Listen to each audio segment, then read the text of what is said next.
Plates లెక్క ఉన్నది ఇప్పుడు పిల్లర్ అవి అవి పైన ఎగ్జాక్ట్గా ఎట్లా వచ్చినాయి ఇక్కడ అవి మిషన్తో చెక్కినట్టే వచ్చినాయి అన్ని చేతితో చేసినాయి.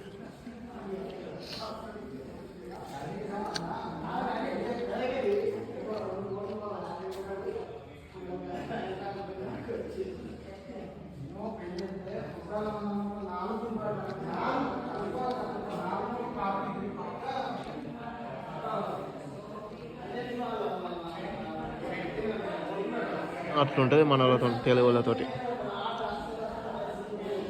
అమ్మ మాట్లాడితే వేరే వేరే రాష్ట్రాలలో పోయి చూపిస్తారు కానీ ఏ ఒక్క యూట్యూబర్ ఇట్లా చూపిస్తారు. మన తెలుగు ఇట్లుంటాయి, మన తెలంగాణకి ఇట్లుండే పిచ్చోళ్ళు అయితే అవి చూస్తే. ఇంకా వీళ్ళు చూడు